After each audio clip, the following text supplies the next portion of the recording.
को एक और योद्धा मिल गया है। आज वायुसेना का पहला C-295 ट्रांसपोर्ट एयरक्राफ्ट औपचारिक तौर पर वायुसेना में शामिल हो गया है। रक्षा मंत्री राजनाथ सिंह ने गाजियाबाद के हिंडन एयरबेस पर एक समारोह में इस विमान को एयरफोर्स को सौंपा। कैसे दुश्मनों के खिलाफ ऑपरेशन में ये एयरक्राफ्ट अहम साबित होगा, जानते हैं इस रिपोर्ट में। ओम गंगणपतये नमः, ओम केशवाय नमः, ओम माधवाय नमः, ओम गोविंदाय नमः। शांति शांति करा भवन्तु। ओम मंगलम भगवान विष्णु, मंगलम गरुड़ध्वज, मंगलम प्रणेकाक्षाय, मंगलाय तनूहरे। इस तस्वीर का सबको बेसब्री से इंतजार था। भारतीय वायुसेना की ताकत में और इजाफा हो गया है। आज वायुसेना का पहला C-295 ट्रांसपोर्ट एयरक्राफ्ट औपचारिक तौर पर वायुसेना में शामिल कर लिया गया। रक्षा मंत्री राजनाथ सिंह ने गाजियाबाद के हिंडन एयरबेस पर एक समारोह में ये विमान एयरफोर्स को सौंपा। ये विमान स्पेन से 6,854 किलोमीटर की दूरी तय करके 20 सितंबर को ही वडोदरा में पहुंचा था। इस एयरक्राफ्ट की सबसे बड़ी खासियत यह है कि 480 किलोमीटर प्रति घंटे की रफ्तार से ये विमान 11 घंटे तक उड़ सकता है। एयरक्राफ्ट 1 किलोमीटर से भी छोटे रनवे से उड़ान भर सकता है, जबकि लैंडिंग के लिए तो इसे सिर्फ और सिर्फ 420 मीटर का रनवे ही चाहिए।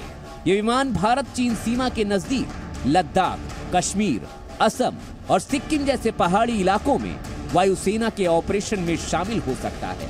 एयरक्राफ्ट अपने साथ 5 से 10 टन तक वजन भी ले जा सकता है। ये विमान आत्मनिर्भर भारत की पहचान बनने जा रहा है। अभी तक इस विमान को कंपनी एयरबस बनाती थी, लेकिन अब इसे भारत में ही बनाया जाएगा। भारत सरकार ने 2 साल पहले 21,935 करोड़ रुपए में 56 C-295 एयरक्राफ्ट खरीदने का समझौता Airbus space and defence company के साथ किया था।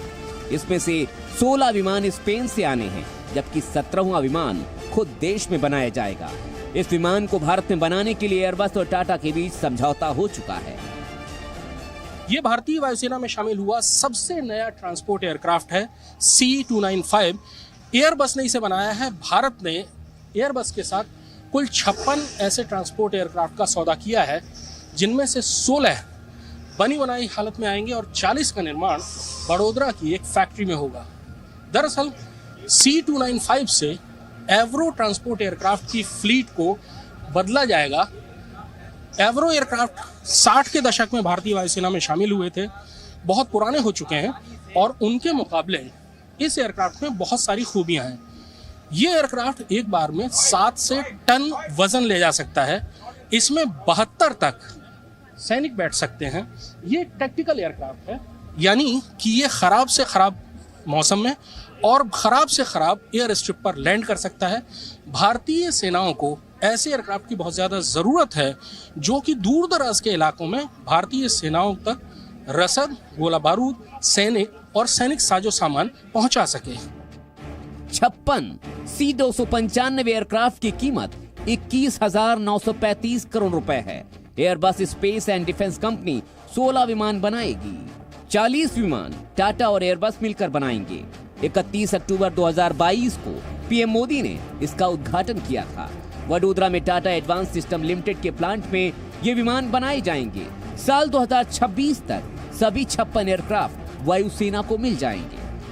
वहीं हिंडन एयरबेस पर भारत ड्रोन शक्ति 2023 की प्रदर्शनी भी शुरू हुई, जिसमें 75 से ज्यादा स्टार्टअप और कॉरपोरेट शामिल हुए। इस पे केंद्र सरकार, राज्यों के विभागों और सार्वजनिक निजी उद्योगों के अलावा सशस्त्र बलों, अर्धसैनिक बलों और विदेशी प्रतिनिधियों ने भी हिस्सा लिया।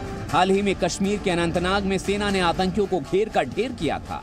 इंडियन आर्मी से बचने के लिए आतंकी पहाड़ों की गुफाओं में छिपे हुए थे।